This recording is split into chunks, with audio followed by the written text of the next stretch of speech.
Like in neighborhoods across the street from Raymond James Stadium, residents make some extra cash by allowing fans to park in their front yards. This is a game day tradition going on nearly 30 years now, and neighbors fear, though, it could be in jeopardy. ABC Action News reporter Larissa Scott, she is live from Ray J this morning. Larissa, you spoke with the community and the city about what's going on here. Tell us about it.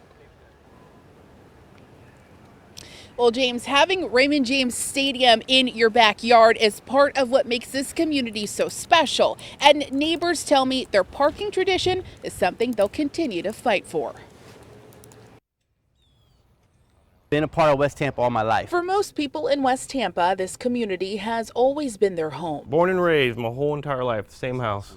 I love this neighborhood. Because this neighborhood is unique. Yeah, we had all kinds of food and you know, bunch of people. We had a big screen too. We had a huge big screen in our yard. It's right across the street from Raymond James Stadium, and it transforms on game days. Super Bowl, everybody was charging like $50 a car. I had the whole yard sold for a party.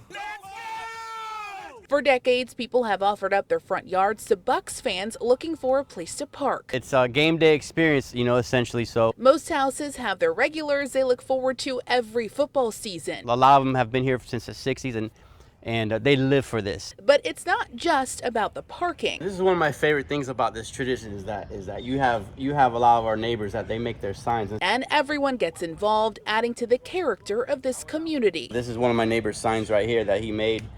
He's 85, 90 years old. On game day, you'll see different signs on every block. Look at this one.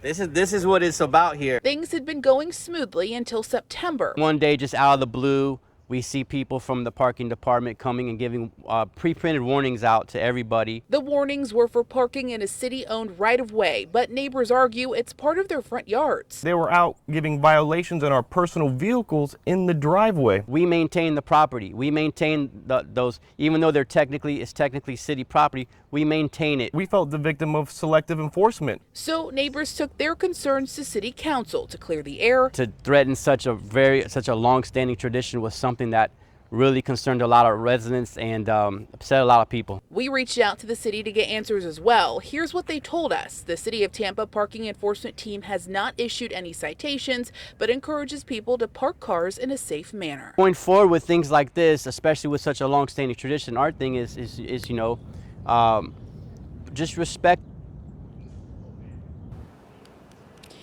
Neighbors believe this was a misunderstanding with the city, but they worry this issue could come up again in the future. They hope to continue this tradition for many years to come. I'm live in Tampa this morning. Larissa Scott, ABC Action News. Thank you so much, Larissa. 6:36 right now. We've got a heads up if you're thinking about visiting Sarasota County beaches. Officials issued a red tide warning yesterday. The county detected elevated levels at beaches in Venice and Inglewood. Here's a look at where they found them. Venice Beach, also Service Club Park, Venice Fishing Pier, and Brohard Beach. Now, the higher levels were also detected at Casperson Beach. Also, we've got Manasota Key Beach and Blind Pass Beach as well. That's where you can find that. You're advised not to swim around dead fish. If you see any dead fish in an area, just stay away from it. Also, if you have any respiratory issues, it is best right now to avoid those areas, at least until you get the all clear. Well, local art fans are soon going to be able to enjoy 25 of the top talents in Pinellas County all under one roof, and it's totally free of charge. Here's ABC Action News reporter Sean Daly with a behind-the-scenes look of the Creative Pinellas Arts Annual Celebration.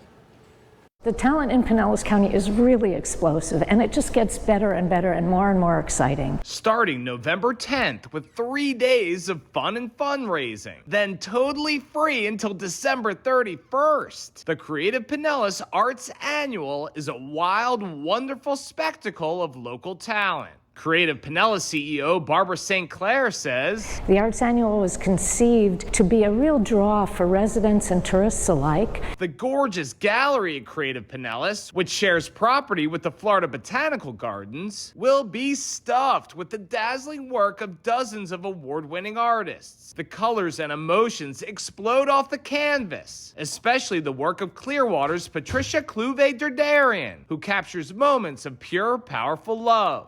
I can only paint when I'm feeling very happy. still waiting for her series of mangrove paintings to be installed, Carol Mickett will have an environmental message about the power of plants. Mangroves are one of the best absorbers of CO2. We honor the mangrove. For more on the Creative Pinellas Arts Annual Opening Party, live events, viewing hours, and more, go to abcactionnews.com. Reporting in Largo, I'm Sean Daly.